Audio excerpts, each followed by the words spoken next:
Hi guys, welcome back. My name is C.S. Shantanu Mundari. Welcome you all to the particular subject that is called as Secretarial Audit, Compliance Management and Due Diligence. और आज हम बात करें दिसंबर 2021 के amendments के बारे में। जैसे कि आप जानते हैं कि 2021 में काफ़ी सारे सब्जेक्ट्स में अमेंडमेंट्स आए हैं और कुछ सब्जेक्ट्स के अमेंडमेंट्स में इससे पहले इस सब्जेक्ट को स्टार्ट करने से पहले कंप्लीट कर चुका हूं और डेफिनेटली सेक्रेटरियल ऑडिट लेके आपके सामने आ चुका हूं और उसके बाद आगे दूसरे सब्जेक्ट्स की तरफ भी बढ़ेंगे। तो चलिए अब बातचीत करनी स्टार्ट करते हैं और ये अमेंडमेंट्स हमारे जो फास्ट ट्रैक बैच के स्टूडेंट्स हैं और जो डिटेल क्लासेस के स्टूडेंट्स हैं सभी को ये अमेंडमेंट्स जो हैं वो प्रोवाइड किए जाएंगे। इसके नोट्स जो है वो भी आपको मिल जाएंगे, तो वो भी आप ले सकते हैं। चलिए तो अब बात करनी हम स्टार्ट करते हैं। तो सबसे पहले तो हम ये समझ लें कि हम यहाँ पे आज जो बात कर रहे हैं दिस इज़ लाइक अमेंडमेंट्स। तो ये जो आप पढ़ चुके हैं उसके अलावा हैं, उसके एडिशन है, उसके हिसाब से कुछ ऐसे बदलाव हैं जो आज हम डिस्कस करने जा रहे हैं। एंड प्राइमरली मुझे ऐसा लगता है कि ड्यू टू कोविड-19 विच वाज रियली अनफॉर्चुनेट, सभी को पता है 2020 जो था उसमें कोविड-19 जब हुआ तो उसके बाद CSR को लेके, बिकॉज इसके अंदर मैक्सिमम जो आप 2021 में अमेंडमेंट्स देखेंगे वो CSR को लेके हैं, सेबी की लिस्टिंग ऑब्लिगेशंस को लेके जिनको LODR आप कहते हैं, 2021 के अमेंडमेंट्स हैं वो। और इसके अलावा इसके अंदर OPC, प्राइवेट कंपनी, इन सब के बारे में भी कुछ हद तक बात करी गई है। पर जो हमारा आज का चैप्टर है that is the chapter number 2। तो यानी 1 में कोई अमेंडमेंट नहीं है। तो जो चैप्टर नंबर 2 है वो बेसिकली बात कंप्लायंस की करता है। बट यहाँ पे जो कंप्लायंस के तौर पे अमेंडमेंट बात करी गई है, या जो कंप्लायंस का मतलब इन अमेंडमेंट्स के तौर से है, वो बेसिकली CSR के परस्पेक्टिव से रिलेटेड है। हम सभी इस बात से वाकिफ़ हैं, अवेयर हैं कि CSR होता क्या है। अब सेक्शन 135 जो है CSR के बारे में बात करता है, उसके अंदर तमाम चेंजेस आए और मैं कोविड का नाम ले ही रहा था तो उस दौरान काफ़ी सारे चेंजेस आए, उससे पहले भी चेंजेस आए थे, तो वो यहाँ पे अब समझाए गए हैं। और सेक्शन अभी भी सेक्शन 135 ही है, बट उसके अंदर कुछ नए सेक्शन लाइक नए सब सेक्शन जैसे कि सब सेक्शन 6, 7 एंड 8 और एग्जिस्टिंग सेक्शंस के अंदर भी चेंज किए गए हैं। उन्हें थोड़ा और ज़्यादा लेंदी कर दिया गया है, बचने की पॉसिबिलिटी कम कर दी गई है। आपने शायद न्यूज़ वगैरह में सुना होगा, अगर आप हमारा व्हाट्सएप स्टेटस फॉलो करते हैं तो वहाँ पे भी आपने सुना होगा शायद या पढ़ा होगा कि बहुत सारे ऑफेंस को गवर्नमेंट ऑफ इंडिया ने डीक्रिमिनलाइज कर दिया था। कंपनीज एक्ट 2013 चाहे उसके कुछ रूल्स हों, चाहे LLP के बारे में बात हो, तो डीक्रिमिनलाइजेशन की बात भी यहाँ पे करी गई है। डीक्रिमिनलाइजेशन का मतलब होता क्या है कि रात दिन जेल भेजा जाए, पैसे लेके, पेनल्टी लेके बात ख़त्म कर दी जाती है। इसको ऐसे भी आप देख सकते हैं और ये ईज़ ऑफ डूइंग बिजनेस के तौर पे भी इस्तेमाल किया जा सकता है। तो चलिए अब बातचीत करनी हम स्टार्ट करते हैं आज के फर्स्ट क्लास के बारे में। ये क्लास थोड़ी सी छोटी रखूँगा बिकॉज ऑब्वियसली आज से हमने अमेंडमेंट स्टार्ट किए, तो आपको एक बार समझ आ जाए हम कैसे क्या कहाँ पे चल रहे हैं और फिर अपनी जो बातचीत है उसको हम आगे जारी रखेंगे। तो चलिए आज जो हम स्टार्ट कर रहे हैं अमेंडमेंट्स, वैसे मेरी आपकी मुलाकात अब शायद काफ़ी समय के बाद हो रही होगी। अगर आप कंप्लीट क्लासेस देख रहे हैं या फास्ट ट्रैक देख रहे हैं तो काफ़ी समय के बाद हमारी मुलाकात हो रही है। चलिए, amendment under companies act 2019 and company amendment act 2020, तो दोनों को एक साथ कवर किया गया है। और जैसे कि मैंने आपसे कुछ देर पहले कहा अभी कि 2021 यानी जब कोविड ख़त्म हुआ, 2020 ख़त्म तो क्या ही हुआ, खैर कम हो गया, तो 2021 में कुछ नए बदलाव आए जनवरी 2021 में। और उसके हिसाब से CSR की जो रूलिंग्स हैं उनको बदल दिया गया, जिसमें मैंने आपको बताया कि कुछ नए सेक्शंस और कुछ एग्जिस्टिंग सेक्शंस के अंदर और नए प्रोविजंस भी ऐड कर दिए गए। जैसे कि क्या, जैसे कि CSR क्या होता है ये तो हम आई सपोज जानते हैं, बट फिर भी एक रिकैपिटलाइजेशन के तौर पे कंपनी की कुछ जिम्मेदारियां बनती हैं। जब कंपनी काम करती है तो नॉर्मल सी बात है, सोसाइटी के तरफ उसकी कुछ जिम्मेदारियां बनती हैं, rather than just paying salaries to the employees, उससे कुछ ज़्यादा। और not just the employees but जो आसपास कंपनी जहाँ पे ऑपरेट करती है उसके आसपास जो भी लोग रहते हैं उनके लिए भी कंपनी की जिम्मेदारियाँ कुछ बनती हैं। तो कंपनी जो बेसिकली इंसानियत के नाते खर्च करती है, सिंपल वर्ड में उसको CSR कहते हैं, उससे कंपनी को कुछ उम्मीद नहीं लगानी चाहिए, क्योंकि कंपनी जनरली सोचती है हमेशा प्रॉफिट के बारे में। बट CSR का as such profit in terms of the money से तो कोई रिलेशन नहीं है। बस ये है कि आपको दुआ मिलेगी लोगों की अगर आप अच्छा काम करेंगे। जिसमें बहुत सारे काम हैं जो शेड्यूल 7 में बताए गए हैं कंपनीज एक्ट के, तो उसमें से आप चूज़ कर सकते हैं। इसमें कोविड-19 से जुड़ी हुई चीज़ें भी अब शामिल हो चुकी हैं। तो पहले क्या था कि अगर जो आप कंपनी चला रहे हैं उसका 2% आपको जो भी प्रॉफिट है उसका 2% आपको CSR में कंट्रीब्यूट करना पड़ता था पिछले 3 साल का एवरेज 2% रेवेन्यू जो होता था आपका। अभी हम डिटेल पढ़ेंगे और बस इतना ही कहा गया था। बट इस दौरान देखा जा रहा था कि कंपनीज जिनको 3 साल नहीं हुए हैं वो बच रही है इस बात से, राइट। तो अभी मान लीजिए मेरी कंपनी को 2 ही साल हुए हैं या 1 साल हुआ है, और अगर मैं CSR के ब्रैकेट में आता हूँ जो टर्नओवर है और बाकी कंडीशंस हैं, तो मुझे अब 3 साल से पहले भी CSR के लिए कंट्रीब्यूशन देना होगा। मतलब गवर्नमेंट यहाँ पे आप ऐसा कह दीजिए शायद कोई मौका नहीं छोड़ रही है कि पैसे कॉरपोरेट से लेने का, तो वो CSR के नाम पे, और आई थिंक जो अच्छा भी है इन अ वे। बट येस, गवर्नमेंट जो है वो यहाँ पे कह रही है कि हर कंपनी के लिए जो CSR के ब्रैकेट में फॉल करती है, डज नॉट रियली मैटर कि आपको 3 साल हुए हैं या उससे कम, क्योंकि 3 साल एंड अबव तो कैलकुलेशन एकदम सिंपल है। बट उससे पहले भी अब आपको CSR में कंट्रीब्यूशन देना होगा। अगर आप ऐसा नहीं करते, एक बार जस्ट बता रहा हूँ फिर आगे भी बढ़ेंगे, अगर आप जो समय है उसके हिसाब से कंट्रीब्यूशन नहीं करते, आपने CSR आप पे बनता है, एप्लीकेबल है, और आपको CSR के हिसाब से स्पेंड करना है, अगर आपने वो नहीं किया तो आपको बोर्ड रिपोर्ट में रीज़न तो बताना ही है अपनी। बट अदर देन दैट आपको वो जो पैसा है वो शेड्यूल 7 में बताया जा रहा है वहाँ पे ट्रांसफ़र कर देना है। और अगर ऐसा होता है, ये सब नई चीज़ें हैं, और अगर ऐसा होता है कि मान लीजिए आपकी जो भी आप कोई हॉस्पिटल बना रहे हैं, कोई स्कूल बनवा रहे हैं जिसमें समय लगेगा, क्योंकि ये सब इंफ्रास्ट्रक्चर के प्रोजेक्ट एक दिन में तैयार नहीं होते, it takes months and sometime years. तो अगर ऐसा कुछ है कि मान लीजिए मैंने तो तय कर लिया मैं स्कूल बनवा रहा हूँ और उसमें समय लग रहा है, तो मुझे ये बताना पड़ेगा कि ऑन गोइंग प्रोजेक्ट है ये, और इसके लिए मेरा जो एलोकेशन CSR के हिसाब से बनता है वो मान लीजिए 10 करोड़ का बनता है, तो 10 करोड़ मैंने अलग रखा हुआ है जिसमें से ऑलरेडी 6 करोड़ खर्च हो चुका है, तो जो 4 करोड़ अनस्पेंड अमाउंट है उसको मुझे अलग रखना होगा, और अगले आने वाले समझेंगे अभी नीचे आने वाले टाइम पीरियड के अंदर एटलीस्ट 3 इयर्स के अंदर उसको पूरा यूज़ करना है। अगर मैंने नहीं किया तो वो जो मेरा 4 करोड़ रुपए बचा हुआ है जो मैं कह रहा था स्कूल बनाने में और लगेगा, वो मुझे गवर्नमेंट को फिर देना होगा, गवर्नमेंट अपने हिसाब से उसे खर्च करेगी। तो मतलब बचने की पॉसिबिलिटी कम है। डीकम्युनलाइजेशन के बारे में बात करी गई है, आइए देखते हैं। तो कहते हैं प्रोविजन ऑन CSR, तो आप ये तो जानते हैं सेक्शन 135 यहाँ पे अट्रैक्ट होता है, और CSR की रिलेवेंस काफ़ी बढ़ गई कोविड-19 के समय। काफ़ी सारी कंपनीज़ ने CSR के साथ साथ PM केयर फंड जो आपने सुना होगा, काफ़ी न्यूज़ में रहा बहुत सारे रीजंस की वजह से, उसमें भी काफ़ी कुछ डोनेट किया, जिसमें रिलायंस का नाम सबसे ऊपर है, और उसके बाद followed by various other companies है जो आप यहाँ पे देख सकते हैं। ये जो उन्होंने डोनेशन PM केयर फंड में दिया है ये ओवर एंड अबव है CSR के, तो CSR तो जो उन्होंने किया है वो किया ही है, उसके over and above PM care fund में भी इसको दिया गया है, जो कि लेटर ऑन CSR का पार्ट भी बन गया था। तो ये उसके बारे में कुछ इन्फॉर्मेशन दे रखी है। और टाटा सन्स के बारे में आपने सुना भी होगा, कुछ 1500 करोड़ रुपए उन्होंने, आई सपोज 500 करोड़ पर एंटिटी, जो टाटा है उसकी जो एंटिटीज़ हैं, 3 एंटिटीज़ ने 500 करोड़ पर एंटिटी के हिसाब से कोविड-19 में कंट्रीब्यूट किया था। जब आपको पता होगा PM केयर फंड में उन्होंने ये दिया था पैसा, तो वो भी बात जो है वो यहाँ पे लिखी गई है। ये सारी की सारी जो फिगर्स आप देख रहे हैं कंपनी के एनुअल रिपोर्ट से ली गई हैं। आगे बढ़ते हैं, अब बात करते हैं अमेंडमेंट्स के बारे में। थोड़ा जनरल बात हो गया, ओवरव्यू हो गया, और एक फाउंडेशन बन गया कि आज हम क्या बात कर रहे हैं। अब आइए आगे बढ़ते हैं। So amended section 135 provides that the board of every company referred to under section 135 shall ensure that the company spends in every financial year at least, मतलब कम से कम, ज़्यादा आप चाहें तो खर्च कर सकते हैं, ये पहले भी था अभी भी है, 2% of the average net profit, तो ग्रॉस नहीं, net profit of the company made during 3 immediately preceding financial year।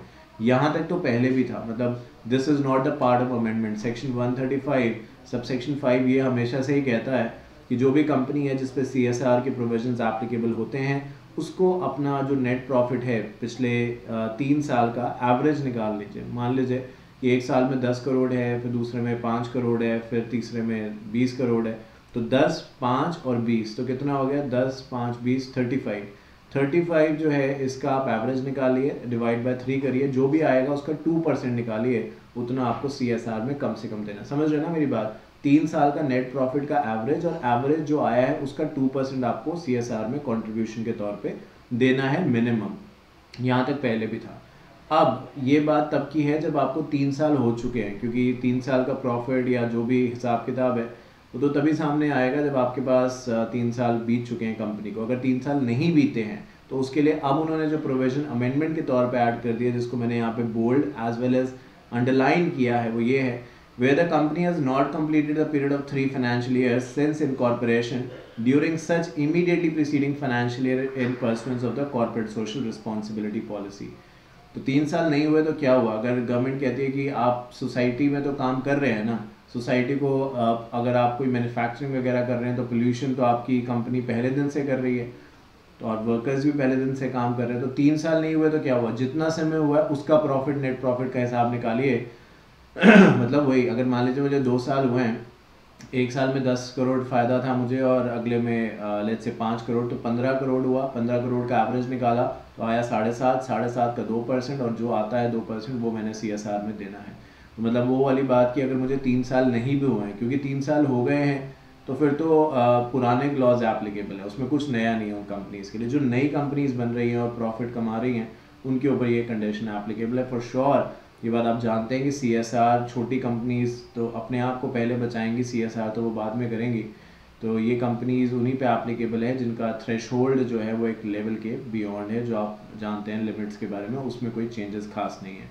तो ये बात जो है वो यहाँ पे कही गई। तो जो बेसिक चेंज है इसके अंदर वो ये कि पहले 3 साल से कम के ऊपर कोई बात नहीं थी, अब 3 साल के कम जो कंपनीज हैं जिनको 3 साल से कम हुआ इनकॉर्पोरेशन के बाद, उन्हें भी यहाँ इंक्लूड कर लिया गया, उन्हें भी अब CSR का पार्ट बना दिया गया है। फर्दर कहते हैं, provided the company shall give preference to the local areas और the areas around it where it operates for spending the amount earmarked for corporate social responsibilities activities. तो ये ध्यान रखें कि इसको लेके देखिए एक सर्कुलर भी 2018 में इशू हुआ कि कंपनीज क्या कर रही थी, CSR में खर्चा तो कर रही थी, पर जहाँ पे वो लोकेटेड है उनके अलावा दूसरे स्टेट्स में जाके खर्चा कर रही थी। तो कहते हैं कि ऐसा नहीं है, कंपनी को वहीं पे खर्च करना है CSR का पैसा जहाँ पे वो लोकेटेड है। आप देखिए ना, apart from various other things, if we go by the provision of law, the intention of the legislature जिसको आप बोलते हैं, तो वो क्या है? वो ये है कि CSR में सबसे ज़्यादा उन लोगों को फ़ायदा मिले जो सबसे ज़्यादा इफेक्टेड है। अगर आप दिल्ली में काम करते हैं तो कोई मुंबई में सबसे ज़्यादा इफेक्टेड कैसे हो सकता है? दिल्ली में आप काम करते हैं तो जिस लोकेलिटी में आप काम करते हैं, आप मैन्युफैक्चरिंग का काम करते हैं, पोल्यूशन है वहाँ पे, तमाम तरीके की और दिक्कतें हैं, जो ड्रेनेज सिस्टम है वो भी ख़राब कर रखा है आपकी कंपनी ने फॉर एग्जांपल।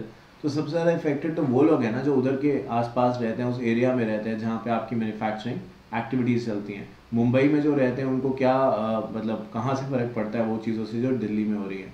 तो इसलिए कहा गया आप उन्हीं एक्टिविटीज़ में पैसा खर्च करेंगे। ये पहले भी था और अभी भी है, बस इसको और थोड़ा स्ट्रांगली अलग अलग क्लैरिफिकेशन से बोला जा रहा है कि कंपनीज इसको माने, इस बात को माने। अभी तक कुछ स्ट्रिक्ट एक्शन की ऐसा बात नहीं है, बट येस ये कहा गया है कि आप इसको माने। नहीं मानेंगे तो नीचे पेनल्टी के प्रोविजंस भी जो नहीं थे पहले नहीं थे वो, पर अब ऐड कर दिए गए हैं।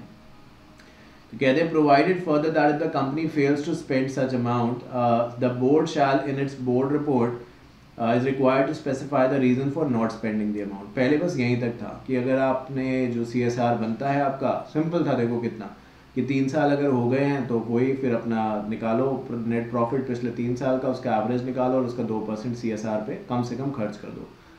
अब आप नहीं खर्च कर पा रहे हो, आपको लग रहा है कि India is a very developed country, किसी को पैसे की ज़रूरत ही नहीं है, जो कि एक मिथ है। अगर किसी को पैसे की ज़रूरत नहीं है, कंपनी ऐसा बोलती है, तो ठीक था। मतलब उस समय ये था कि ठीक है, ऐसा अगर कुछ है तो अपनी बोर्ड मीटिंग में, बोर्ड रिपोर्ट में आपको ये बताना है कि आपने क्यों नहीं खर्च किया, जिसको कंपनी डॉज कर देती थी, यानी ऐसा वैसा कोई भी रीज़न दे के पैसा बचा लेती थी।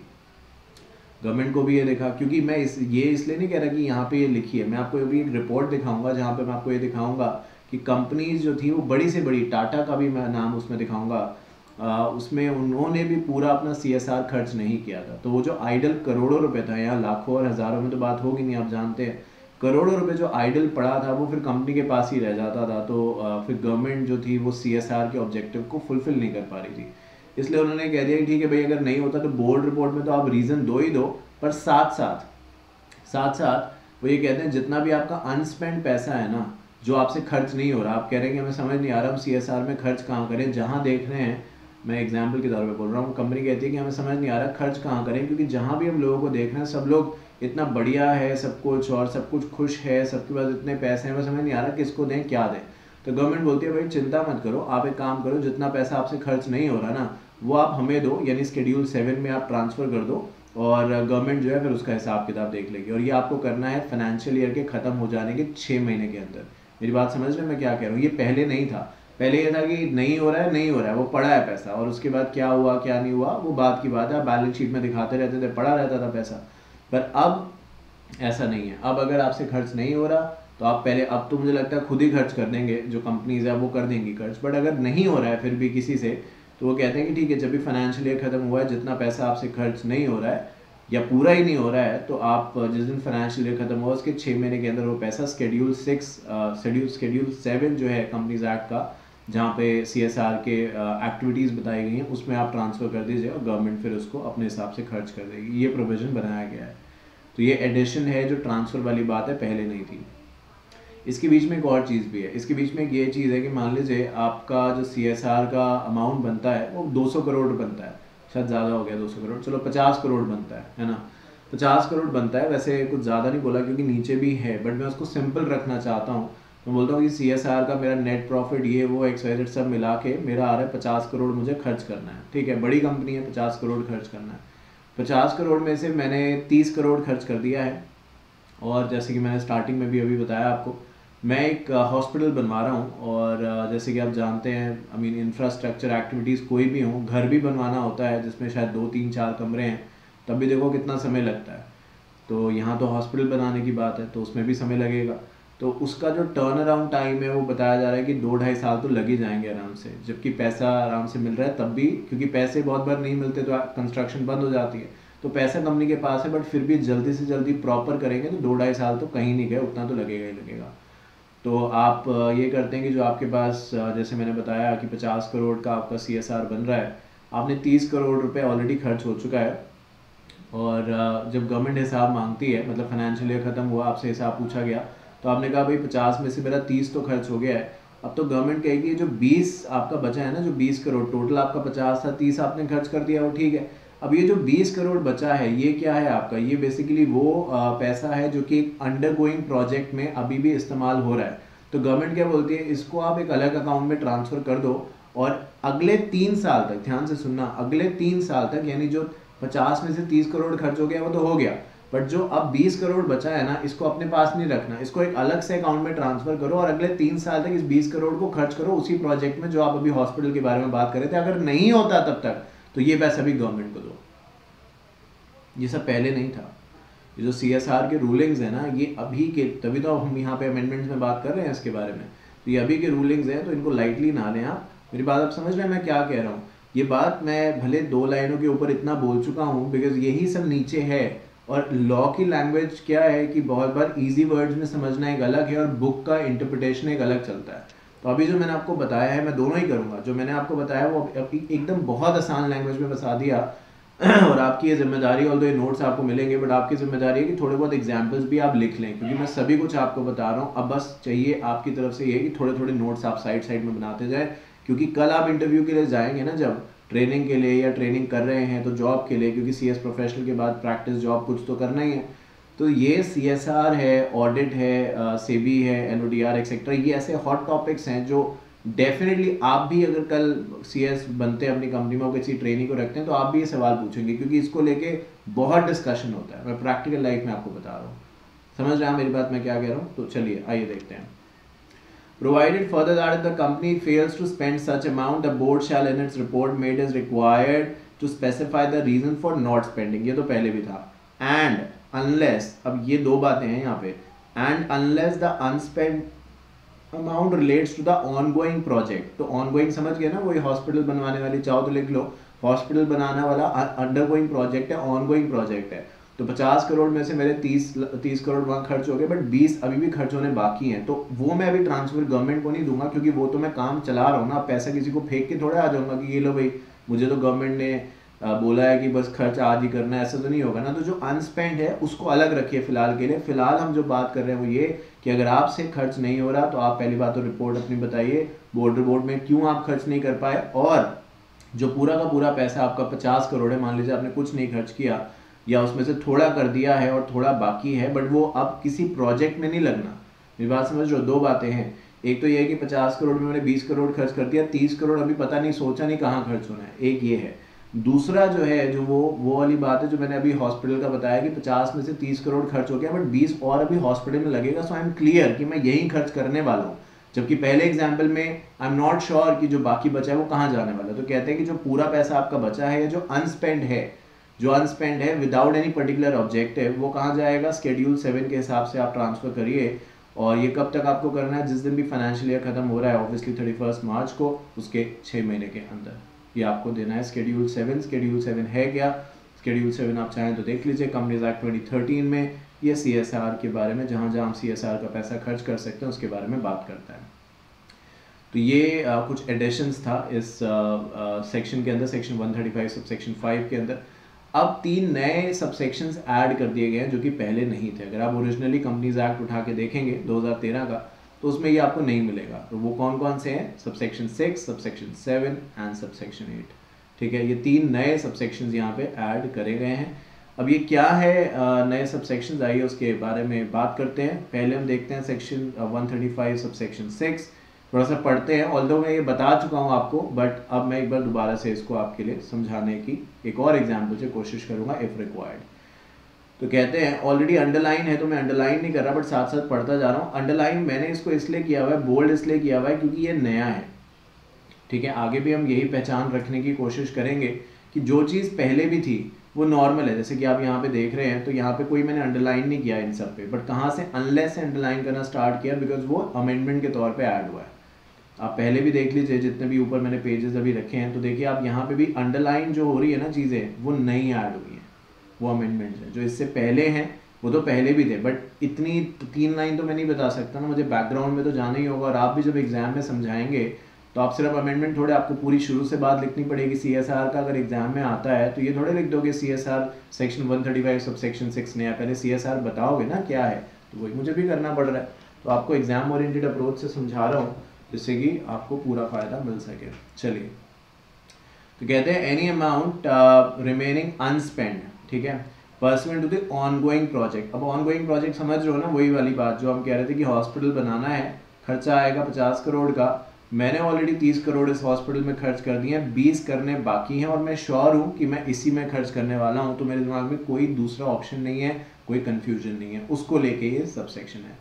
So any amount remaining unspent pursuant to any ongoing project undertaken by the company in pursuance of the corporate social responsibility shall be transferred by the company within a period of 30 days from the end of the financial year to a special account to be opened by the company in that behalf for that financial year in any scheduled bank to be called as unspent corporate social responsibility account, and such amount shall be spent by the company in pursuance of the obligation towards CSR policy within a period of 3 financial year, जो मैंने अभी अभी ऊपर बताया, अभी फिर बताऊंगा, from the date of such transfer, failing which the company shall transfer the same to the fund कौन सा, section 7 वाला, सॉरी schedule 7 वाला, within a period of 30 days from the date of completion of the 3rd financial year। अब सुनो, पूरा section भी पढ़ लिया, ऑल्दो मैं पहले बता चुका हूँ, अब एक बार फिर बता रहा हूँ, ध्यान से सुनो। बहुत सिंपल है और बहुत सिंपल तरीके से समझा रहा हूँ, टेंशन की बात ही कोई नहीं है। मैं ये बोल रहा हूँ कि CSR के हिसाब से आपके बोर्ड ने, कंपनी ने, डिसीजन मेकर, CSR कमेटी, सब कुछ जो भी है, उन सब ने तय कर लिया कि भाई हम जो हमारा CSR का अमाउंट बनता है वो 50 करोड़ है। अब ऑब्वियसली आपको मुझे ये कहने की ज़रूरत नहीं है कि मैं ये एग्जाम्पल ले रहा हूँ। अब आप कहेंगे सर 50 ही क्यों, 70 क्यों नहीं, 60 क्यों नहीं, तो ये एग्जाम्पल है, राइट। तो 50 करोड़ का मैं एग्जाम्पल लेके चल रहा हूँ कि मुझे 50 करोड़, मेरा जो भी हिसाब किताब, नेट प्रॉफिट 2% एक्सेट्रा बनता है, वो 50 करोड़ आ रहा है कि मुझे ये खर्च करना है। तो अब भाई अच्छा ही काम करना चाहिए, जब पैसा खर्च भी कर रहे हैं तो किसी का फ़ायदा हो। तो हमने सोचा कि हम एक हॉस्पिटल बनवाएंगे, स्कूल बनवाएंगे, जैसा भी आपको ठीक लगे। हम हॉस्पिटल ले रहे हैं यहाँ पे क्योंकि कोविड-19 के समय उसी की सबसे ज़्यादा ज़रूरत पड़ी थी। तो हमने सोचा हॉस्पिटल बनवाएंगे। हॉस्पिटल बनाने का खर्चा 50 करोड़ के अंदर आएगा, ऑलमोस्ट 50 करोड़ ही आएगा, ठीक है। ये तो गवर्नमेंट को भी पता है, आपको भी पता है कि पॉइंट टू पॉइंट तो कोई नहीं बता सकता, अप्रॉक्सीमेट यही है। जिसमें हम ऑलरेडी इस प्रोजेक्ट में 30 करोड़ रुपीज़ दे चुके हैं, तो बचते हैं 20। तो गवर्नमेंट ने हमसे पूछा कि भाई आपका CSR का क्या हिसाब है। तो हमने कहा कि सर देखिए 50 करोड़ बनता है हमारा, और उसमें हमने ये देखिए सब, हमने 30 करोड़ रुपये ऑलरेडी हम फलाना जगह हॉस्पिटल बनवा रहे हैं, तो वहाँ हमने खर्च कर दिया है। जो 20 करोड़ है वो भी हम खर्च कर देंगे। तो गवर्नमेंट कहती है भाई एक बात सुनो, हम बोलते हैं क्या, कहते हैं एक बात सुनो, गवर्नमेंट कहती है ये जो 20 करोड़ रुपए बोल रहे हो ना आप खर्च करेंगे, अगले 3 साल में उस हॉस्पिटल में हो जाने चाहिए, उस स्कूल में हो जाने चाहिए। क्योंकि अगर ये अगले 3 साल में ये पैसा 20 करोड़ जो रिमेनिंग आपका बचा है इस ऑनगोइंग प्रोजेक्ट के अंदर, ये नहीं हुआ ना खर्च, तो जिस दिन भी ये 3 साल पूरे हुए हैं, मान लो ये 2015 की बात है, तो 16, 17, 18, तो जिस दिन भी ये 3 साल पूरे हुए हैं, 2018 जो फाइनेंशियल ईयर खत्म हुआ, उसके 6 महीने के अंदर, सॉरी उसके 30 डेज के अंदर, ये जो आपका रेसिडुअल अमाउंट है विच इज ऑफ 20 करोड़, ये गवर्नमेंट के शेड्यूल 7 जो कंपनीज एक्ट में जहां पे CSR के बारे में बाकी बात कही गई, वहां पे फिर आपको देना पड़ेगा। मतलब आप बच नहीं सकते। आप चाहे आज वो पैसा गवर्नमेंट को दो, आज वो खर्च कर लो, या 3 साल अपने पास रोक लो, आप रोक सकते हो उस पैसे को, और वो भी अपने कंपनी के पर्सनल यानी सेविंग, सॉरी कंपनी का जो करंट अकाउंट है उसमें नहीं रख सकते आप। आपको ये जो 20 करोड़ रुपीज है ना, इसके लिए एक अलग से अकाउंट खुलवाना पड़ेगा, जिसका नाम यहाँ पे दिया भी हुआ है। उसको कहते हैं कि उस अकाउंट का नाम है अनस्पेंड कॉर्पोरेट सोशल रिस्पॉन्सिबिलिटी अकाउंट। उसमें 20 करोड़ रुपए रखा जाएगा और ये अगले 3 साल में खर्च होना चाहिए। नहीं हो पाया खर्च, किसी वजह से वो प्रोजेक्ट नहीं आगे चल पाया, तो जो 20 करोड़ रुपए आपके पास है, जिस दिन भी ये 3 साल, जिस फाइनेंशियल ईयर में भी ये 3 साल खत्म होते हैं, फाइनेंशियल ईयर के खत्म होने के अगले 30 डेज के अंदर ये जो 20 करोड़ रुपए हमारी इस इलस्ट्रेशन के हिसाब से, ये आपको शेड्यूल 7 में जो CSR की स्पेंडिंग है उसके हिसाब से गवर्नमेंट को देना पड़ेगा, वहां पर ये खर्च होगा। तो बचने का कोई स्कोप नहीं है, या तो खुद खर्च कर लो या गवर्नमेंट को दे दो। दूसरा रास्ता आप कहें ऑनगोइंग है, तो ऑनगोइंग पूरी सदियां थोड़े चलेगा, 1 साल 2 साल में हो जाएगा कंप्लीट। तो उन्होंने फिर भी 3 साल का समय दिया है यहाँ पे, तो इसके अंदर आपको ये काम करना है। नहीं तो फिर आपको वही करना पड़ेगा जो 3 साल पहले कर रहे थे कि गवर्नमेंट को देना है, वही देना पड़ेगा आपको। ठीक है जी, तो ये नया सेक्शन ऐड हुआ है। और फिर यहाँ पे पेनल्टीज जो है वो भी आ गई हैं। पहले पेनल्टीज नहीं थी, मैं आपको बता दूं कि पहले इसके ऊपर कोई नहीं था, बस ये करना था, राइट। इट वाज लाइक कि आपको ये करना है, नहीं करेंगे तो वो क्या कर देंगे आपका, ये वो XYZ कुछ नहीं था। अब तो हो गया है, और इसके अंदर भी कुछ बदलाव हैं। जो ये सेक्शन 135 सब सेक्शन 7 है, एक्चुअली मैंने कुछ ही देर पहले एक वर्ड इस्तेमाल किया, आपने सुना भी होगा, डीक्रिमिनलाइजेशन ऑफ ऑफेंस। तो पहले सेक्शन 135 सब सेक्शन 7 जो था, इसके अंदर जेल के प्रोविजन भी थे कि आपको इम्प्रिजमेंट वगैरह कर दिया जाएगा।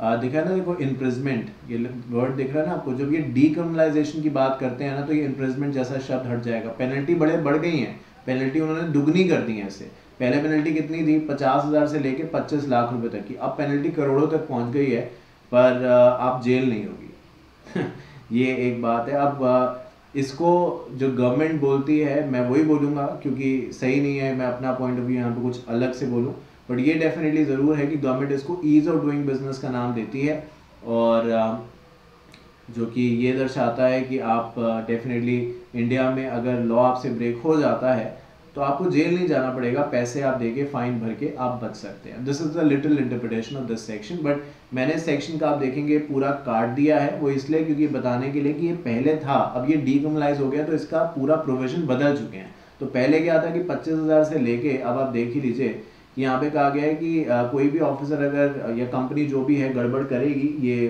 CSR के उसमें, तो 50,000 से लेके 25 लाख रुपए तक का फाइन जो है वो लग सकता है, और साथ साथ 3 साल तक की सजा हो सकती है, और 3 साल की सजा के साथ 50,000 रुपए से लेके 5 लाख रुपए तक का फाइन, या फिर ये दोनों हो सकते हैं। तो कहाँ से शुरुआत करी आपने ये कह के कि भाई जो फाइन है 50,000 से 25 लाख तक, उसके साथ जेल की बात भी करी गई जो कि 3 साल तक हो सकती है, और जेल के साथ साथ जुर्माना भी लग सकता है जो कि 50,000 से लेके 5 लाख तक हो सकता है। ये जेल और जुर्माना दोनों भी हो सकते हैं, पर अब ये हटा दिया गया, इसलिए मैंने इसको काट दिया। इसकी जगह जो नया सेक्शन आ गया है, इसको डीक्रिमिनलाइज करके, इसको सिंपल करके एक नया सेक्शन आ गया है, इसको अगेन अमेंड कर दिया गया है, और वो नया सेक्शन आपके लिए रिलेवेंट जो है वो ये है।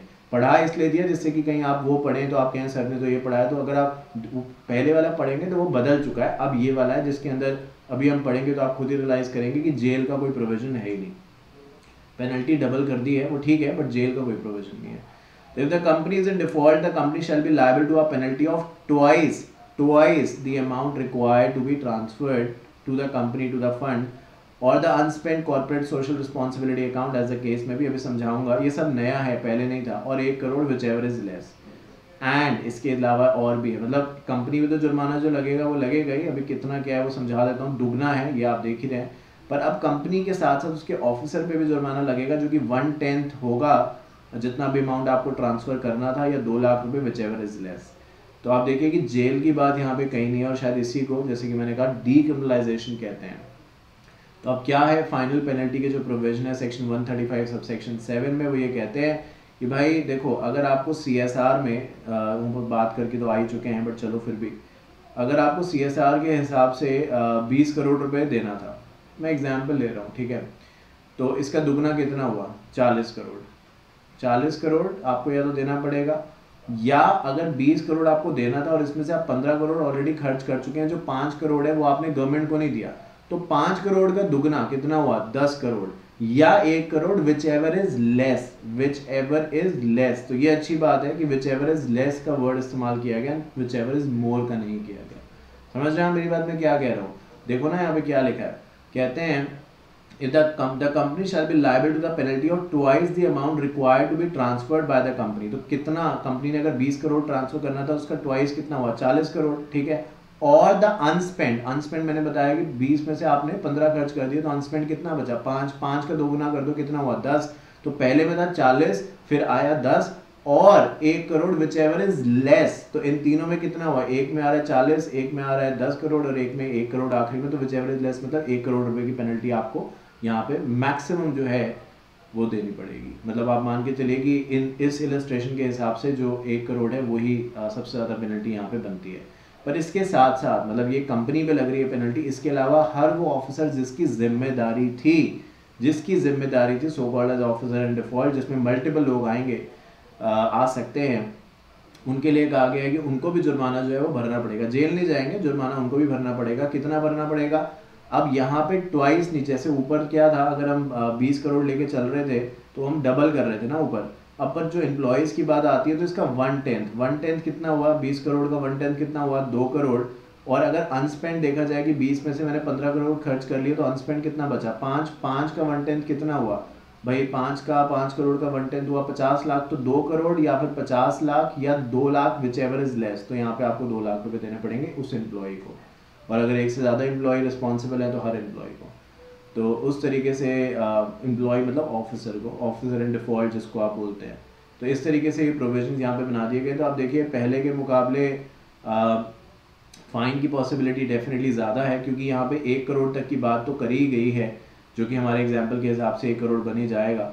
जबकि अगर आप पहले देख रहे थे तो आप खुद ही देख रहे हैं, अभी मैंने समझाया भी, 50,000 से लेके 25 लाख तक की बात थी, और ये मैक्सिमम था ये 25 लाख। अब उसका एक तरीके से आप देखिए तो वो तो 4 गुना चल रहा है, मतलब 1 करोड़ तक पहुंच रहा है अगर एग्जाम्पल के हिसाब से हम चल रहे हैं। और जेल वाली बात ख़त्म हो गई है, क्योंकि पहले जेल की भी बात थी, अब वो ख़त्म हो गई। अब सिर्फ जुर्माना जो है वो ऑफिसर पे लगेगा, और वो भी अब 1/10 प्रोपोर्शन के हिसाब से लग रहा है, ना कि एक सिंपल अमाउंट के हिसाब से। तो ये चेंजेस हैं जो CSR को लेके, पेनल्टीज़ को लेके करे गए हैं। कुछ ही देर पहले मैं आपसे कह रहा था भाई, कुछ ऐसी कंपनीज़ भी हैं और कुछ क्या काफ़ी ऐसी कंपनीज़ हैं जिन्होंने CSR अपना पूरा खर्च नहीं किया है। सबसे ऊपर देखो किसका नाम है, TCS का।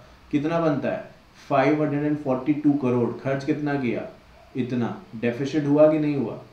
अब देख लो आप, ये देखो भारतीय एयरटेल का CSR बजट था 2218, इन्होंने सिर्फ 28 करोड़ खर्च किया, खर्च ही नहीं किया। मतलब 218, मतलब इन्होंने ये CSR का इनका ये था कि इतना खर्च करना है, और उसमें भी आप देख लो कि क्या ही खर्च किया है इन्होंने। तो CSR एक्सपेंडिचर बजट और एक्चुअल CSR एक्सपेंडिचर आपके सामने है। कुछ कंपनीज आपको यहाँ पे लगेंगी जिसमें आई थिंक TCS तो चलो फिर भी बहुत खर्च कर दिया, पर एयरटेल अपने आप में एक सवाल उठाता है कि वो तो बहुत ही कम खर्च कर रहा है।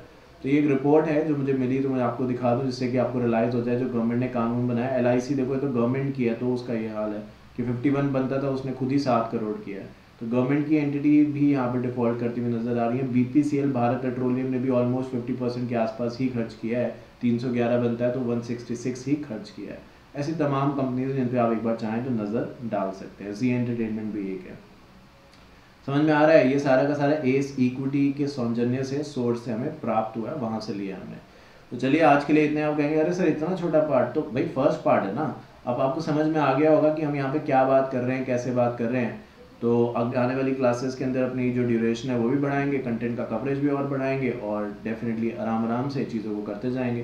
क्योंकि अभी मैं सेक्रेटरियल ऑडिट के इससे पहले MDCS के कर चुका हूँ न्यू सिलेबस में, अभी एथिक्स के करने हैं, ओल्ड है न्यू है उसके वो करने हैं, RCD आपका है इधर न्यू में तो बहुत सारे सब्जेक्ट्स में अमेंडमेंट है, बट हमारे पास सफिशिएंट टाइम है, सबके हम करते जा रहे हैं। और आपने देख ही लिया कि ये भी आपको समझा दिया, और बहुत ही आराम से और बहुत सारे एग्जाम्पल्स देके। तो ऐसे ही मैं आगे भी करूँगा, तो आपको नोट्स भी ये मिल जाएंगे। और डेफिनेटली मोबाइल ऐप पे शांतनु तान्या अकेडमी, वो तो आप जानते हैं, वहीं पे शायद आप ये क्लासेस देख रहे हैं। नहीं भी अगर आप देख रहे हैं तो वो डाउनलोड कर लीजिए, आने वाले फ्यूचर अपडेट्स भी आपको वहीं पे मिलेंगे। चलिए, thank you so much once again for watching this, and I will see you again with a new part, that will be the part number 2 ऑफ December 2021 amendments. Till then, take care of yourself, do whatever you want to for CS Executive, CS Professional, widest ICSI module coverage, all subjects available, including the fast track batch. अभी fast track भी आप लोग बहुत सारे देख रहे होंगे, तो fast track भी सब subjects के available है, CS Professional and Executive के, and detailed classes भी. Thank you so much once again.